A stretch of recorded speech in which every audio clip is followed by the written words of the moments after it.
창세기 말씀인데요. 50장 15절부터 21절까지 말씀입니다.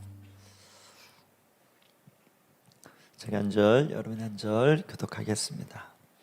요셉의 형제들이 그들의 아버지가 죽었음을 보고 말하되 요셉이 혹시 우리를 미워하여 우리가 그에게 행한 모든 악을 다 갚지나 아니할까 하고 요셉에게 말을 전하여 이르되 당신의 아버지가 돌아가시기 전에 명령하여 이르시기를 너희는 이같이 요셉에게 이르라 내 형들이 내게 악을 행하였을지라도 이제 바라건대 그들의 허물과 죄를 용서하라 하셨나니 당신 아버지의 하나님의 종들인 우리 죄를 이제 용서하소서 하며 요셉이 그들이 그에게 하는 말을 들을 때 울었더라.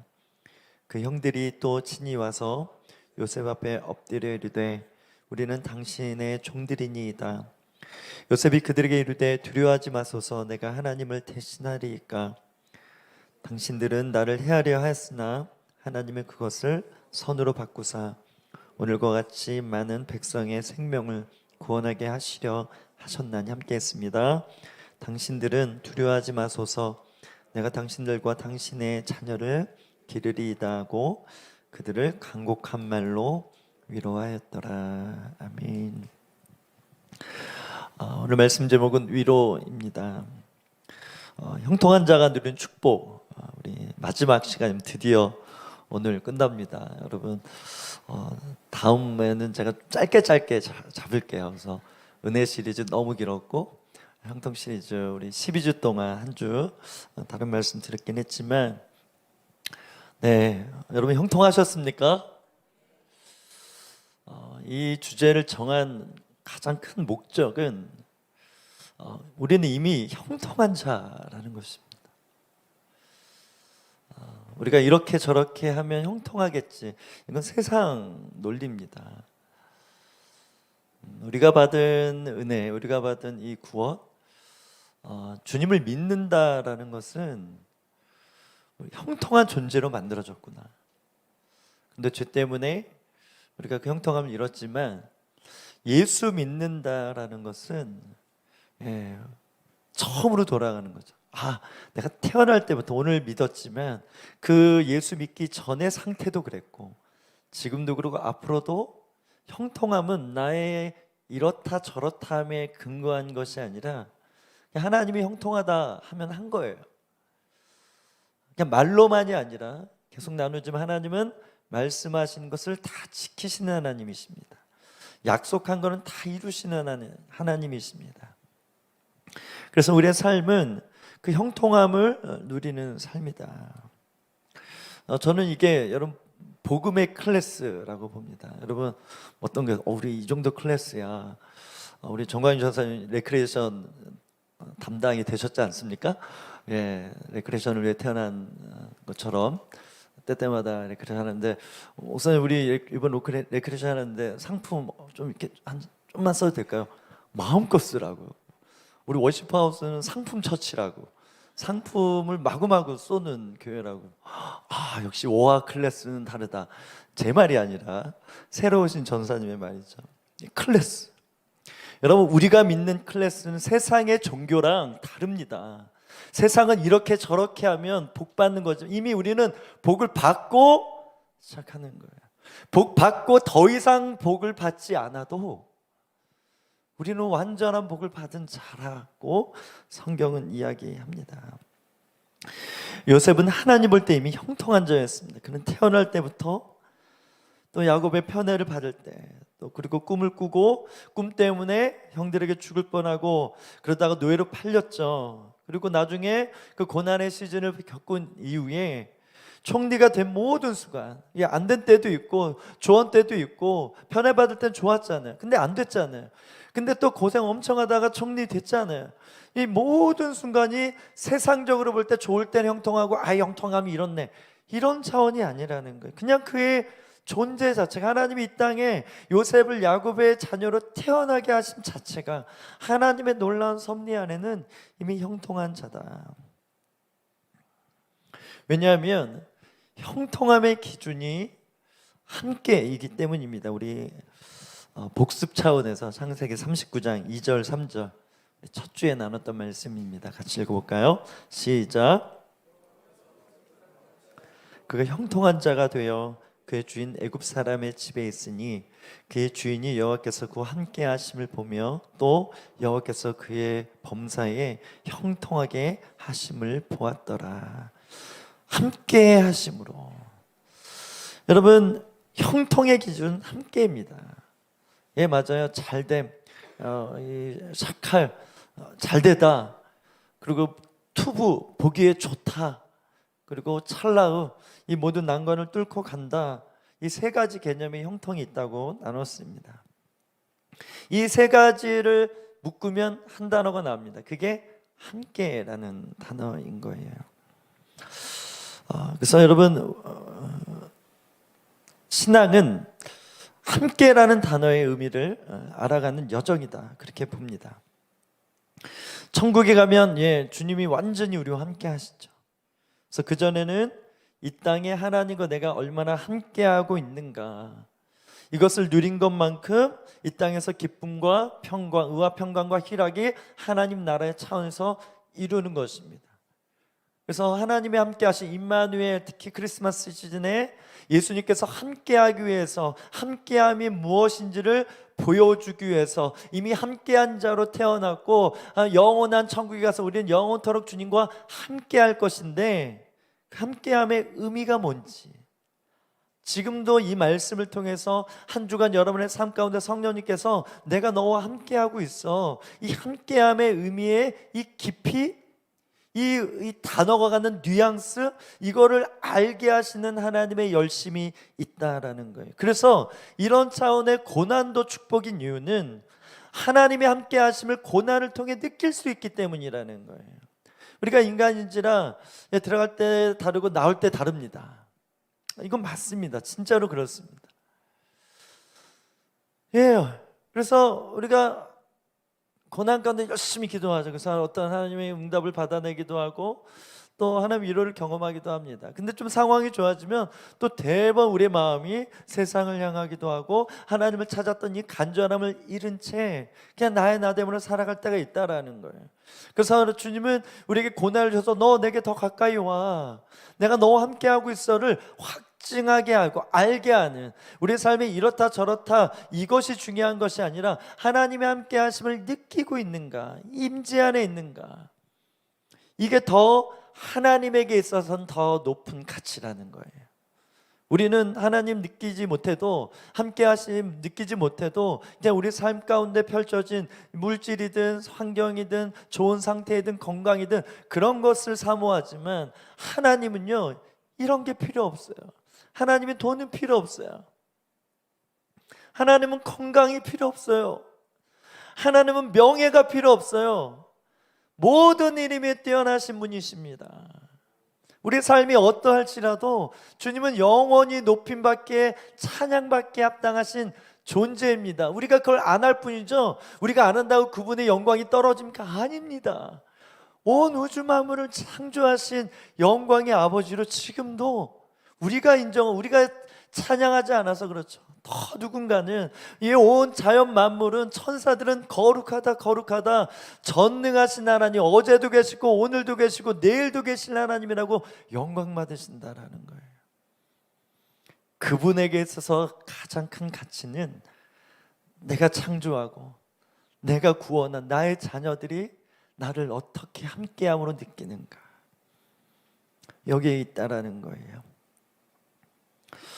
그래서 여러분, 함께라는 단어를 예수님께서 아까 임마누엘, 어떤 의미인지 보여주려고 이 땅에 오셨다. 십자가, 부활, 심지어 승천 이후에 보좌의 우편에서도 지금 기도를 통해서 우리를 위해 기도하시는 걸 통해서 우리와 함께 계신다. 왜 올라가셨습니까? 보혜사 성령님이 우리 밖에 아니라 우리 안에 거하셔서 우리의 생각과 우리의 감정, 우리의 모든 것을 다스리심을, 그 함께 하심을 통해서 내가 그리스도 안에, 그리스도가 내 안에 계심을 확증하기 위해서, 보여주기 위해서, 느끼도록 믿도록 하기 위함이라는 거예요. 그래서 여러분, 예수님과 함께함을 가장 잘 드러난 비유가 포도나무 비유입니다. 연결되어져 있는 거예요. 그래서 열매를 저절로 맺게 될 수밖에 없다. 하나님 함께 하시면, 왜 이 함께 하심이 중요합니까? 내가 너를 이신칭으로 의롭다 칭함받는 이것을 끝나는 것이 아니라 내가 너 안에 있으므로 나로 말미암는 열매, 나로 말미암는 너가 잃어버렸던 그 거룩을 회복하는 것이다. 이것이 예수님이 우리를 향한 이 땅에 오신, 오늘도 우리를 사랑하시는 이유라는 거예요. 요셉에게 있어서 형통, 설명한 것처럼 꿈도 꾸고 아버지로부터 사랑도 받고 뭐 여러 가지 있잖아요. 요셉은 예수를 몰랐잖아요, 그죠? 그래서 하나님의 부르심 안에, 하나님의 섭리 아래 살았던 인생으로서의 형통함인데, 그러면 우리에게 적용해 볼 때 우리에게 있어 형통함은 그냥 예수님 믿는다라는 것입니다. 예수님 믿고 이렇게 예배드리고 신앙생활하는 것 자체가 뭐다? 형통함의 증거라는 거예요. 그래서 여러분, 신앙 안에서도 우리가 뭐 사역적인 측면이나 영적인 차원에서 우리가 예수 믿어서 이렇게 저렇게 때로는 영향력을 갖기도 하고 또 능력을 행하기도 하고 또 여러 가지 모습들이 있죠. 그거는 나타나는 열매이죠. 그것이 있기 때문에 내가 더 은사가 많기 때문에, 내가 믿음이 좋기 때문에, 내가 이렇게 믿어서 이 믿음 때문에 나타난 이 결과 때문에 형통한 게 아니라는 거예요. 이건 뭐라고요? 종교생활이다. 계속 분별하죠. 나의 이 신앙생활한 어떤 결과에 근거해서 나의 나됨을 바라보는 것은 예수님 믿으면서 종교생활하는 것이다. 이건 영적인 것이 아니다. 그 안에도 사단이 주는 미혹이 있을 수 있다라는 거예요. 여러분, 성령님께서 우리에게 바라시는 게 무엇일까요? 어떤 기적을 행하고 어떤 일이 잘 풀어지는 것을 바라실까요? 아니라는 거예요. 성령님은 그냥 하나님의 자녀로서, 하나님의 신부로서 하나님에 의한, 그래서 제가 계속 얘기해요. 믿음의 정서가 구원에 굉장히 중요하다.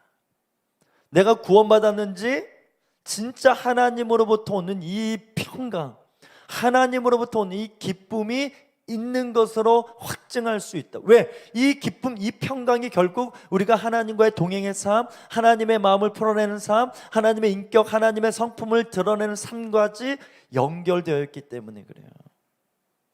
여러분, 예배하면서 하나님의 기쁨이 임합니다. 세상에서의 두려움, 염려 있죠? 사라지게 돼 있다라는 거예요. 계속 얘기하잖아요. 우리 하온이 두려움이 사라졌어요. 제가 금요일날 선포했잖아요. 닌텐도, 우리 병학 집사님이 이미 우리 하온에게 닌텐도를 이미 선물했더라고요.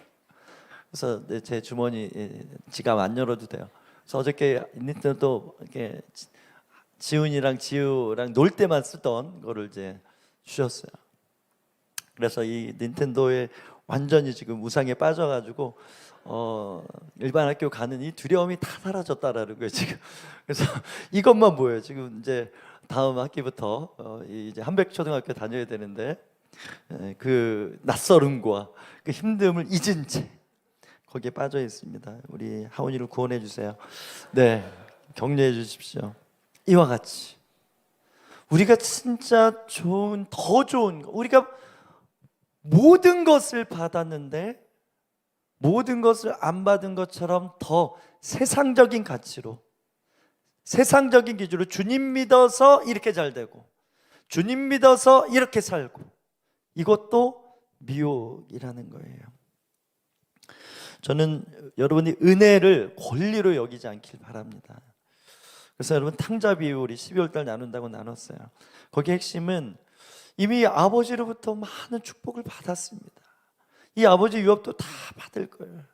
그런데 동생이 돌아왔을 때 잔치 벌이는 것 때문에 이 불편함, 나를 위해서는 이 송아지가 튼실한 송아지면 최상품인데 자기한테는 그렇게 안 했기 때문에 자기가 잡아먹으면 되는데 왜 안 했을까? 아무튼 염소 한 마리 잡아주지 않은 것 때문에 아버지를 향한 섭섭한 마음을 마구마구 표현한, 은혜를 모르는 이미 내가 아버지의 아들됨이 얼마나 큰 축복인지 망각한 채 그 상황, 송아지 잡아주고 동생 이 패역한 배은망덕한 그냥 몇 대 때려도 되고 막 그래도 되는 이 동생을 향해 은혜를 탕진하는, 사랑을 탕진하는 이 아버지가 이해 안 돼서 이 불평이 쏟아 나오는 이 모습이 여러분 우리의 모습일 수 있어요. 어떤 목사님 이야기입니다. 성도를 위해서 수천만 원 이렇게 손해보고 막 그랬단 말이에요. 그래서 탕감했기 때문에 때때로 전화하고 위로하고 막 신방도 하고 괜찮다고 잘 사시냐고. 근데 나중에 이분이 목사님이 신방하라는 걸 섭섭해하더라고요. 우리 이렇게 성도도 본인 교회도 아니고 또 멀리 살고. 이게 여러분 인간의 모습이에요. 탕감을 아닙니다. 근데 신방 안 했다고 이렇게 섭섭하는 모습, 그럴 수 있죠. 근데 저는 그 모습을 보면서 아까 얘기했던 들어갈 때 들어가 나올 때 다루는 거구나. 사람은 얼마든지 그럴 수 있구나. 여러분 이것이 우리가 하나님과의 관계일 수 있습니다. 처음 구원받을 때 다 이런 놀라운 구원을 주신 주님 감사합니다. 이렇게 시작했지만 조금 이후에 고난 딱 받아 주님 저만 미워하시는 거죠? 이러면서 왜 저만 왜 버리신 것처럼 저를 이렇게 고난 가운데 쳐넣으십니까? 여러분 이 모습이 우리의 모습일 수 있어요. 그래서 오늘 마지막 결론입니다. 형통맹의 마지막 메시지는요, 여러분 형통한 자의 삶에는 반드시 구원의 기쁨과 감격이 있습니다. 금요일날 그 부분들에 대해서 많이 나눴어요. 내 상태, 내 기분, 내 행복의 근거가 십자가가 아니라 어떤 상황에 근거한 거라면 우리는 어쩌면 뭐다? 우상 숭배일 수 있다. 십자가보다 예수님보다 여러분 삶이, 여러분의 기분을, 여러분의 감정을 더 흔드는 뭔가가 있다면 그것은 우상 숭배일 수 있다라는 거예요. 어쩌면 십자가를 제대로 모른 것일 수도 있어요. 알았을 수 있죠. 근데 아까 얘기했던 그 은혜를 권리로 여겨서 왜 이거 안 해줍니까? 왜 저 더 축복 안 해줍니까? 라고 하나님을 향해 불편한 마음을 갖는 것 자체가 십자가를 알았을지 모르지만 지금은 십자가를 잃어버린 상태일 수 있다라는 거예요. 그런 사람이 워시파우스 교회는 한 명도 없습니다. 아멘. 형통한 자의 삶 마지막 요셉의 모습이 나오는데요. 요셉이 울고 있습니다. 우리 17절 같이 읽어볼까요? 시작.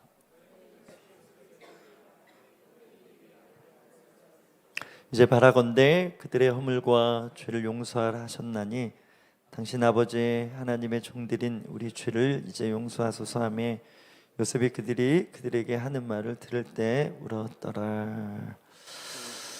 이제 야곱이 이제 죽었습니다. 그래서 대대적으로 나라적으로 장례를 치릅니다. 그리고 아버지의 유언대로 야곱을 아버지가 묻힌 이 가나안 땅에 장사를 지내고 이제 돌아왔어요. 그런데 지금 오늘 본문에 요셉이 울고 있는데 이 장례 때문에 우는 게 아닙니다. 아버지를 잃은 슬픔에 우는 게 아니라 너무나 안타까워서 울고 있어요. 왜? 형들의 말 때문이에요. 형들이 뭐라고 했길래 그는 우는가? 우리가 알다시피 이제 아버지가 돌아갔으니까 두려운 거예요. 자기들이 요셉의 때 했던 죄를 알거든요. 은연중에 이렇게 생각했던 것 같아요. 아버지가 있으니까 아버지 보는 앞에서 우리에게 원수 막 보복하고 십자가를 못 받고 막 그러지 않았을 거라 생각했는데 이제 아버지가 없잖아요. 이제 중재자가 없는 거잖아요. 그러니까 요셉이 마음을 돌이켜서 보복하겠다. 안갚음 이제 할 수도 있다. 여기 보면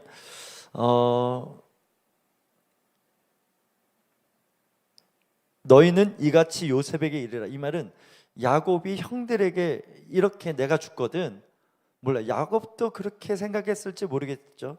아니면 아버지 이 말 좀 해주세요. 그래서 나중에 아버지가 한 말 가지고 요셉에게 찾아가서 이제 우리 진짜 용서해 주세요. 우리가 죄를 지었지만 허물과 죄 용서해 주십시오. 아버지의 말 아닙니까? 라고 근거를 제시할 수 있도록 고백해 주십시오. 라고 얘기했는지 모르겠지만 어찌됐든 그 고백을 가지고 누구에게? 요셉에게 그들이 말을 하고 있습니다. 그래서 이 말을 들은 요셉이 눈물을 흘리고 있어요. 여러분, 눈물은 이렇게 어떤 영상 봤는데요, 눈물의 결정체를 이제 현미경으로 보는 거예요. 그냥 우리가 일반적으로 뭐 흘리는 눈물이나 이 기쁨의 눈물과 슬플 때 흘리는 눈물의 결정체가 다릅니다.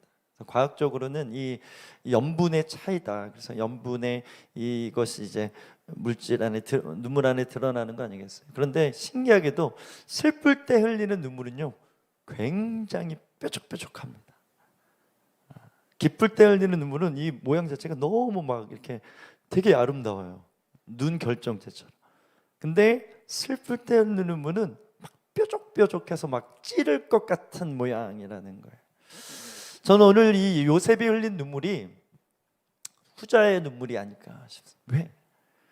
너무 안타까운 거예요. 이미 나는 용서했고 이미 다 해결된 문제인데 계속 뭐하고 있는? 두려워하고 있네. 이미 수십 년 지난 일 아닙니까? 이미 끝난 일입니다. 그런데 여전히 형들 안에는 이 두려움이 있었다라는 거예요. 그래서 그들이 먼저 요셉에게 전가를 보냅니다. 내용을 보내요. 아버지 유언한 내용을. 우리 16절, 17절인데요. 우리 세 번역으로 한번 읽어볼까요? 시작. 요셉에게 전가를 보냈다. 아버지께서 돌아가시기 전에 남기신 유언이 있습니다. 아우님에게는 전하라고 하시면서 너희 형들이 너희에게 몹쓸 일을 저질렀지만 이제 이 아버지는 내가 형들의 허물과 죄를 용서해 주기를 바란다 하셨습니다. 그러니 아우님, 우리 아버지께서 섬기신 하나님의 종들인 우리가 지은 죄를 용서해 하여 주시기를 바랍니다. 요셉은 이 말을 전해 듣고서 울었다. 네, 방금 나눈 대로 요셉이 운 이유는 형들의 상태, 두려워하지 않아도 되는데 두려워할 수밖에 없는 인간의 연약함. 보세요. 이 차이를 우리가 좀 바라보십시다. 요셉은 이미 용서했기 때문에 아무렇지도 않은 상태예요. 그런데 형들은 이 죄를 죄가 그냥 보통 죄가 아니잖아요. 집단으로, 한 사람도 아니고 모두가 함께 요셉을 죽이지 않고 팔았긴 했지만 그것 때문에 평생 한켠의 죄책감이, 아버지가 힘들 때마다 그 죄책감으로 산 거죠. 그렇게 다 모든 상황이 종결되고 나서 용서까지 받았잖아요. 용서 메시지 나눴잖아요. 그럼 와, 이런 은혜를 받았다니 하면서 자유롭게 살아야 되는데 이 죄책감, 이 죄성, 두려움을 느낄 수밖에 없는 우리의 인간들, 다시 두려움의 자리로 나아가는 형제들의 모습. 그 모습이 우리의 모습이고, 때로 지금도 주님이 우리를 위해서 눈물을 흘린다 하실 때 두렵지 않아도 되는데, 두려움의 감옥에 갇혀있지 않아도 되는데, 이 두려움 때문에 하지 못하는 일들이 너무나 많은 거예요. 두려움 때문에 부모에게 이 내가 이미 주신 선물처럼 준 이 모든 것들을 누리지 못한 채 살아가고 있는 자녀들의 모습을 향한 성령님의 애통하심이고 예수님의 애통함의 모습이라는 것입니다. 여러분, 주님은 다 있었습니다. 그런데 우리는 기억해요. 시편에 이런 말씀이 있어요. 103편 12절. 동이 서에서 먼 것 같이 우리의 죄가를 우리에게서 멀리 옮기셨다. 이 말씀을 히브리서 8장 12절에 이렇게 얘기합니다. 내가 그들의 불의를 긍휼히 여기고 그들의 죄를 다시 기억하지 아니하리라 하셨느니라.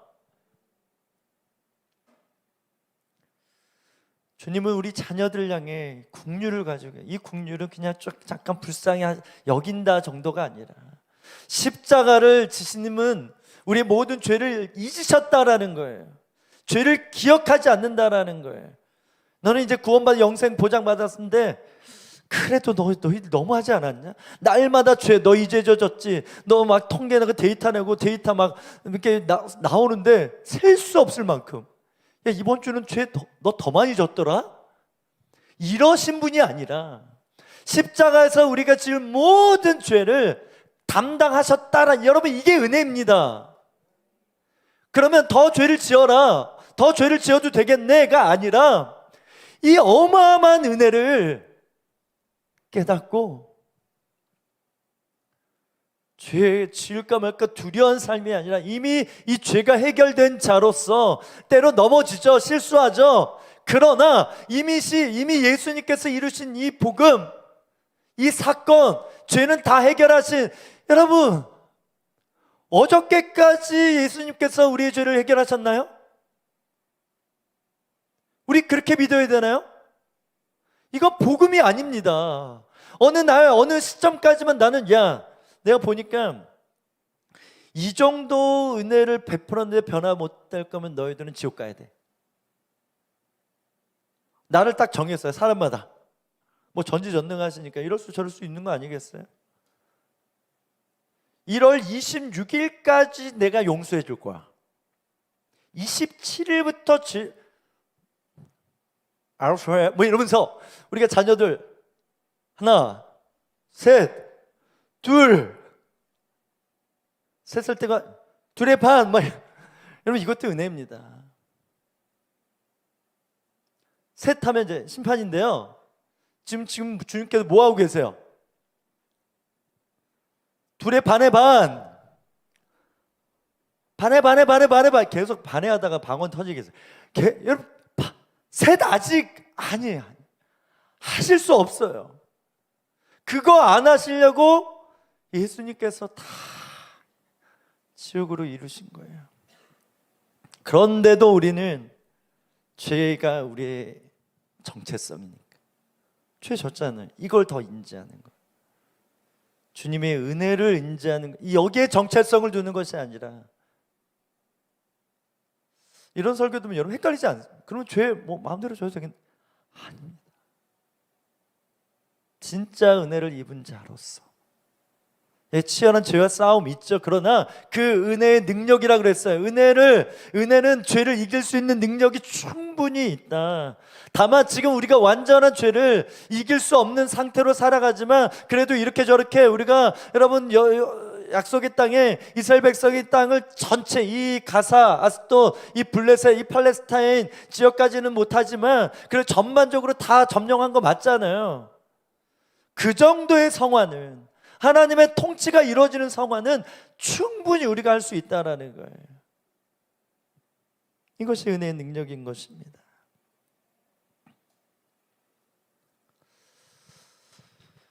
고린도후서 1장 7절입니다. 디모데후서 1장 7절이죠. 시작. 하나님이 우리에게 주신 것은 두려워하는 마음이 아니요 오직 능력과 사랑과 절제하는 마음. 디모데예요. 제가 잘못 줬어요. 다시 한번. 하나님이 우리에게 주신 것은 두려워하는 마음이 아니요 오직 능력과 사랑과 절제하는 마음. 그래서 이 마음을 주시는 거예요. 두려워할 수밖에 없어요. 그래서 이 두려움의 영, 여기 세 번역엔 비겁한 영이라고 표현 나와요. 비겁한 영. 두렵다, 이 표현이 비겁다라고도 해석할 수 있어요. 근데 이게 영이라는 거예요. 사단은 우리 안에 이 두려움의 이 비겁한 영, 눌리게 하는 영으로 계속 우리를 이 요셉의 형의 상태로 만든다라는 거예요. 주님은요, 그 두려운 마음을 주시지 않고 두려움을 쫓아주시고 오직 능력과 사랑과 절제하는 마음, 이 마음을 주십니다. 여러분, 기도의 자리는 우리 인생의 이 요셉의 형들이 가진 이 두려움을 해결하는 자리입니다. 1차원적으로 기도하니까 받아내는 뭐 그런 효과, 은혜도 있지만, 소통에 여러 가지 있지만 결국 그 모든 걸 그 응답 또한 기도하면서 하나님 아버지의 마음, 은밀한 중에 만나주신 하나님의 마음을 경험하면서 기도의 자리는 우리의 두려움을 해결하는 자리라는 거예요. 이렇게 예배하는 자리는 한 주간 두려움을 다 짊어지고 왔어도 이 말씀을 통해서 이만큼 나는 이런 형통한 자이구나, 이미 이 두려움을 내가 다 그냥 벗어내면 되는 거구나, 붙들고 있을 이유가 없구나, 나를 향한 이런 안타까운 마음을 가지고 계시는구나 느끼면서 두려움을 해결하는 것, 이게 예배입니다.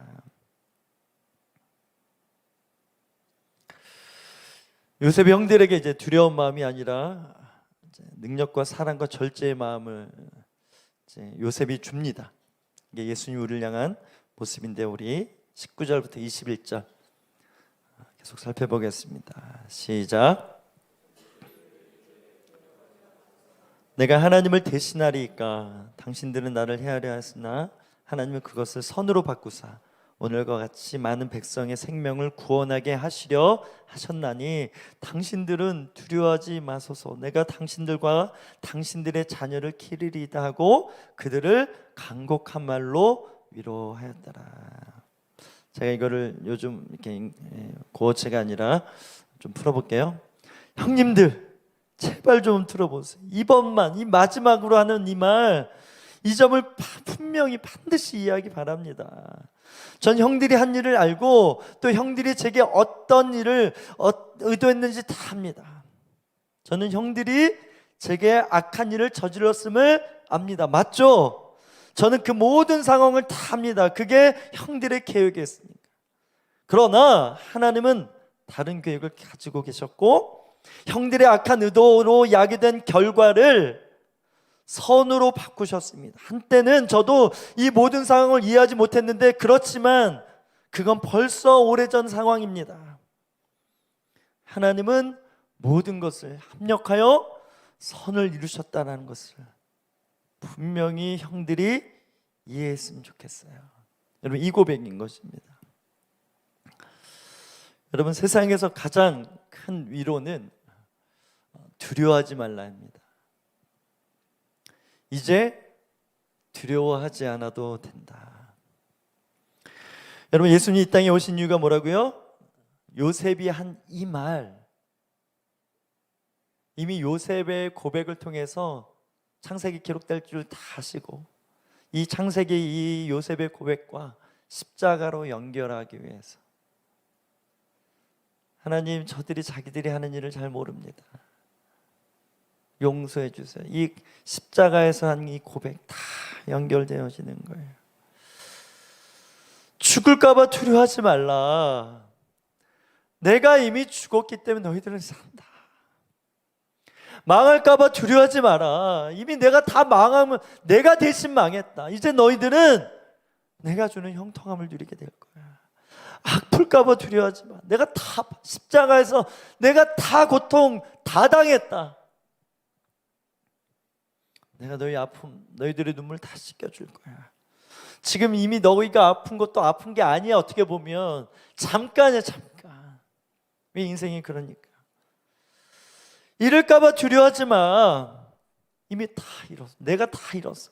근데 내가 다시 다 찾아서 너에게 준 거야. 이 고백이 요셉이 형들에게 한 고백이고, 요셉의 그 고백이 예수 그리스도를 통해서 우리에게 하신 고백입니다. 여러분, 우리가 알듯이 이 고백은 처음 형들이 이렇게 상황 가운데 회개시킨 이후에 울면서, 그때도 울었죠. 그때는 기쁨의 눈물. 형님들, 하나님께서 나를 먼저 보내셨습니다. 그러니까 당신들을 용서합니다. 그러면서 부둥켜 안고, 그런 일이 있었잖아요, 그죠? 근데 어느 순간 이 두려움이 다시 찾아왔고 또 두려워하는 이 형들의 모습. 여러분, 은혜는 반복입니다. 예전에 내가 용서했는데 지금 그걸 못 받아들여. 다 십자가로 다 못 박아. 이게 아니라 아직도 이해가 안 되니까 이 용서에 근거한 자신의 상태가 아니라 내 죄책감, 그럴 것 같은 안 갚음할 것 같은, 보복할 것 같은 내 생각, 사실이 아닌데 그걸 붙들고 있는 형들에게 복음이 또 선포되어지는 거예요. 나 당신들 용서했다. 당신들이 받아들이지 않아도 나는 그런 상태라고 또 얘기합니다. 받아들일 때까지, 이해될 때까지. 모르겠어, 이후에 또 찾아와가지고 장례식장 그 아버지 길 그때마다 형들이 이번엔 죽이는 거 아니야? 이렇게 생각했을지 모르겠지만 또 그렇게 엎드려서 용서를 구할지라도 요셉은요 또 얘기했을 거예요. 여러분, 이게 은혜입니다. 심지어 우리가 이들의 모습처럼 되어질지라도 오늘 두려워하지 마. 이미 내가 너를 용서했어. 두려움이 떠날 때까지 주님 우리에게 말씀합니다.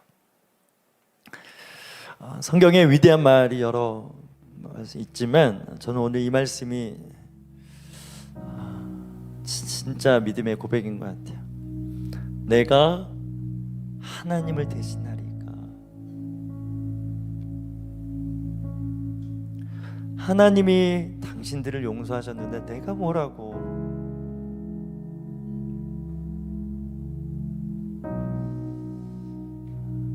여러분, 이 씨름이 있을 수 있습니다. 진짜 여러분에게 진짜 어려움을 주는 누군가가 있다면 용서하기 쉽지 않잖아요. 평생 원수로 삼고 싶은 사람이 있을 수 있습니다. 근데 십자가 은혜를 진짜 제대로 경험한 사람, 당연히 씨름이 있겠지만 그 은혜를 받아들이고 수용한 자라면 요셉처럼 내가 하나님이 아닙니다. 내가 당신을 심판하지 않습니다. 내가 어떻게 하나님 대신 당신을 심판할 수 있겠습니까? 말할 수 있다면 그 모습이 바로 여러분이 예수님 안에 거하고 있다는, 십자가로 연결되어져 있다는, 그리스도 안에 있다라는 가장 큰 확증이 될 거예요. 영화 보면 이렇게 주인공 있잖아요, 그죠? 주인공이 막 원수랑 막 대결하다가 그 원수를 딱 죽일 상황이 됐어. 그래서 원수를 막 주인공 엄청 죽이려고 그러잖아요. 그러면 그 상황에서 주인공이 탁 뭐 총을 쏘든지 칼로 탁 해서 죽일 수 있는데, 야이 딱 하면서 그 옆을 딱 찌르면서 그러면서 죽이진 않았어. 내가 너랑 같은 줄 알아? 이러면서 그냥 그 자리를 떠날 때 그 옆에 그 영화에 항상 그 주인공의 부하들이 있어요. 그래서 부하들이 와 이제 같이 죽이자 했는데 주인공이 그냥 이렇게 가니까 에이 용수 이렇게 안 갚음하고 싶은데 에이 이러면서 이렇게 툭 치고 그냥 가는 장면 좀 반응 좀 해주세요. 제가 열심히 하고 있잖아요 지금. 그 장면 있잖아요. 아니 지금 주인공이 가기 때문에 이 조연이 가서 뭐 이렇게 죽일 수 없어요. 각본도 그렇고 대본상 그런 거예요.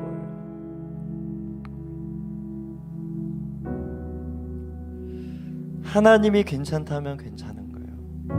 여기 가서 그냥 한번 쥐어받고 싶고 한번 그러고 싶은 마음이 있지만 그냥 따라가는 거예요. 주인공.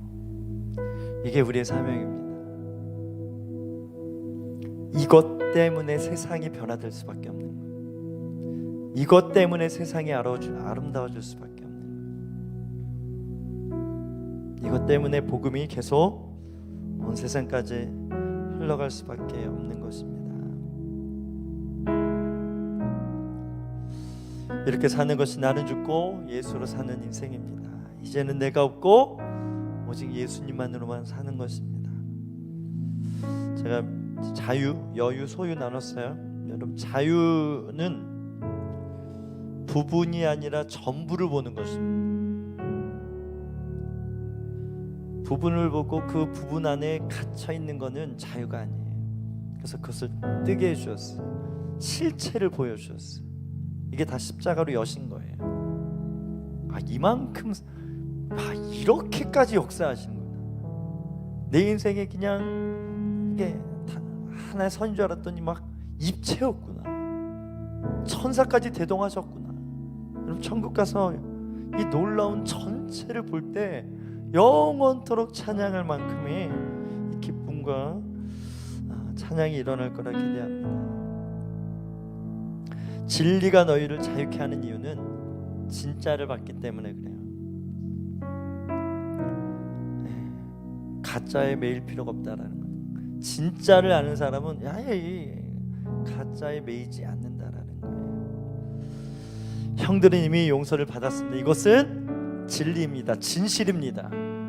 그래서 자유할 수 있어요. 그래서 지금 요셉은 자유해도 돼요. 형님들, 저 신경 쓰지 말고 당신들의 부르신 대로 열심히 사십시오. 이 말을 듣게 되는, 이미 우린 들었고 이 말을 누군가에게 해줄 수 있는 그런 사람, 그런 위로, 진짜 위로, 진짜 평안을 전해줄 수 있는 예수님의 사람이 되기를 주의 이름으로 축복합니다. 우리 찬양 함께 나가겠습니다. 아무것도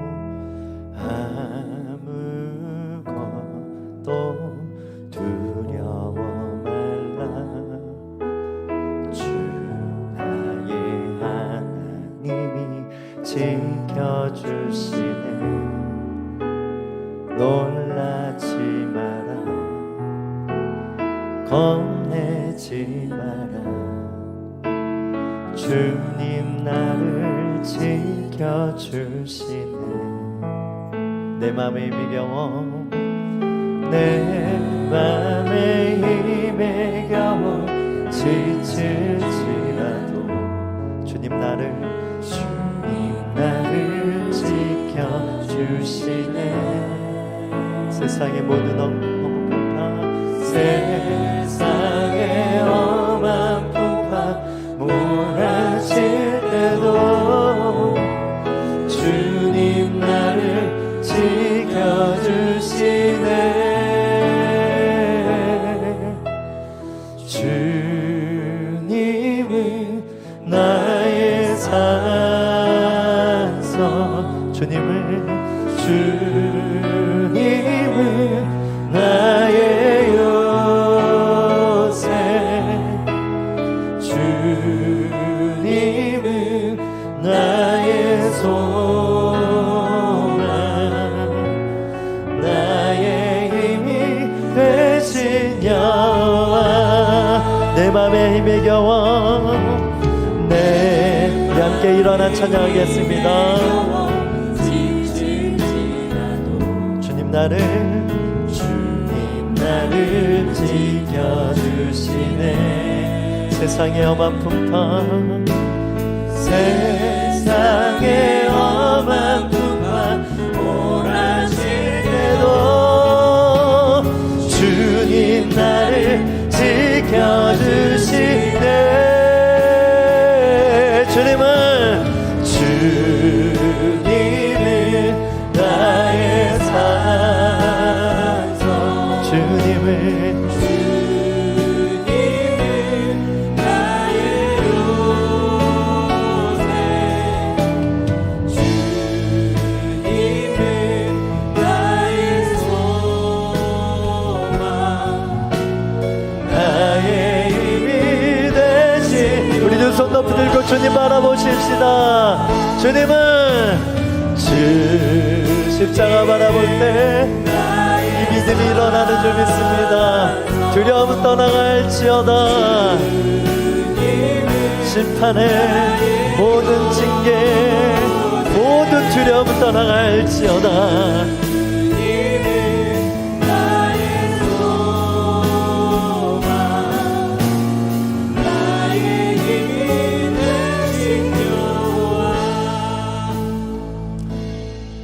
상황이 벌어질 것 같은 거예요. 이게 두려움인 거예요. 그래서 두려움은 종이 호랑이에요. 그림자로 보니까 호랑이가 엄청 크네. 근데 종이잖아요. 실체를 모르고 속는 거죠. 얘 진짜 호랑이면 도망가야죠. 얼마든지 종이니까 찢을 수도 있고 밟을 수도 있고. 이게 두려움. 그래서 두려움의 영은 뭐하라? 예수 이름으로 대적하라. 십자가로 대적하라. 십자가로 예수 이름으로 두려움의 영은 떠나가는 요 고백이 중요한 것이 아니라 이 고백할 때 나의 상태, 나의 날량한 이 십자가, 이미 완전한 용서를 이루신 대신 십자가 주심으로 내가 이만큼 너를 이런 삶으로 내가 이미 너를 열어줬어. 이미 형통한 자로 불렀어. 누리면 돼. 형통은 누리면 돼. 그냥 살면 돼. 내가 할 것이고 내가 이룰 것이라는 하나님의 이 부르심, 하나님의 음성, 날량한 이 마음에 나의 상태를 바꾸는 거예요. 이게 기도예요. 이게 믿음인 거예요. 이래서 말씀이 필요한 것이고, 그래서 예배가 중요한 것이고, 우리가 그래서 성경 통독하는 것이고, 큐티를 하는 것, 계속 내가 포도나무인 주님과 연결된 가지라는 것을 확인할 때 우리 안에 모든 두려움이 떠나가는 줄 믿습니다. 함께 기도할 때 주님, 기도가 더 깊어지게 하여 주시옵소서. 더 영이 열리게 하여 주셔서 내가 두려울 수밖에 없는 나이지만 오늘도 내가 너를 용서한다. 이 용서의 음성을 듣고 하루를 시작하게 하여 주시옵소서. 이 음성을 듣고 시작하는 한 주간의 삶 가운데 형통이 열릴지어다. 우리 주 한번 외치며 기도합니다. 주여,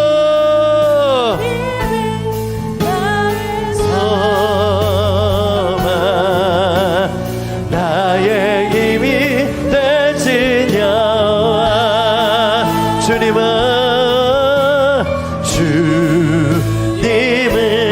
나의 산, 주님은 나의 요새. 십자가가 산성이고 십자가가 요새가 되는 줄 믿습니다. 십자가가 소망이 되는 줄 믿습니다. 아멘.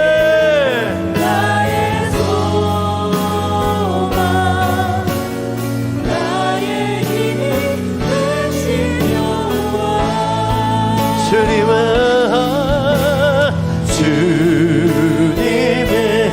나의 산성, 주님은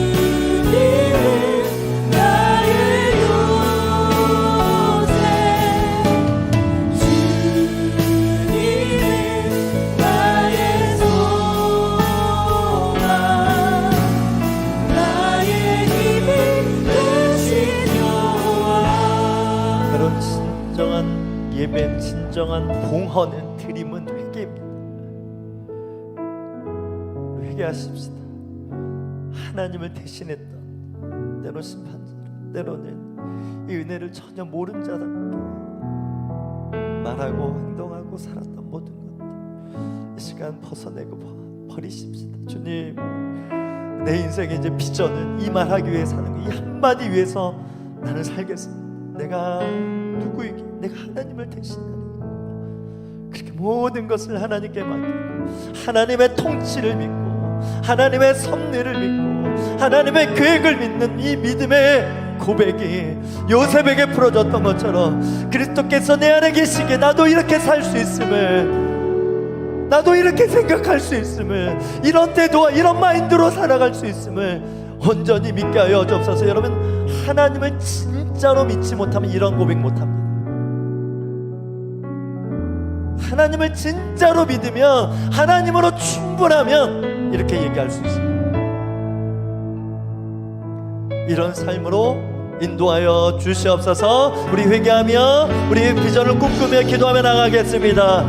주여, 주님, 하나님을 대신해서 이렇게 저렇게 정죄하고 참소하고 비난하고 비판하고 단정지었고 그렇게 하나님 십자가에 못 박았던 우리의 입술과 우리의 생각과 우리의 마음과 우리의 중심이 있습니까? 주 용서하여 주셔서 하나님 그리스도의 마음을 풀어내는 삶으로, 그리스도의 마음을 고백하는 삶으로 내가 누구이기에 하나님을 대신할 수 있겠습니까? 내가 누구이기에 하나님처럼 행동할 수 있겠습니까? 라고 말할 수 있는, 선포할 수 있는 진정한 믿음이, 하나님이 진짜 계시고 하나님이 계신 자의 삶으로 온전히 살아가는 우리 모두가 되게 하여 주시옵소서.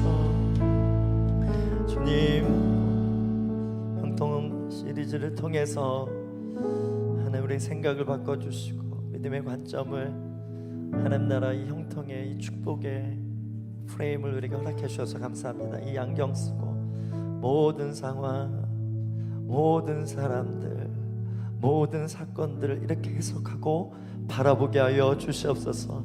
요셉이 고백했던 내가 하나님을 대신하리이까, 한 주간 계속 읊조리며 살 때 내가 하나님을 대신하리이까, 내가 하나님을 대신할 수 없습니다 라고 고백할 때마다 하나님의 임재, 하나님의 놀라운 권위, 하나님의 기적이 나타날 줄, 하나님의 일이 내가 행해서가 아니라 하나님께서 펼쳐주시는 이 놀라운 사막의 강과 광야의 길이 열릴 줄 믿습니다. 오늘 드려진 예물에도 성령님 기름 부어주시고 영광 받으실 뿐만 아니라 복음의 역사, 이 생명의 역사, 형통의 역사만 일어나게 하여 주시옵소서. 지금 우리 주 예수 그리스도의 은혜와 아버지 하나님의 무한하신 사랑과 성령 하나님의 충만 교통하신 그 은혜가 오늘 형통한 자로 부름받아 내가 하나님을 대신하리까, 이 고백으로 오직 예수 그리스도의 영광, 예수 그리스도 안에 있음을 드러내며 살기로 결정한 모든 성도들 위해 워시파우스 사명과 그 비전과 그 기름 부음 위에 이제부터 영원토록 함께 하시기를 간절히 축원하옵나이다. 아멘.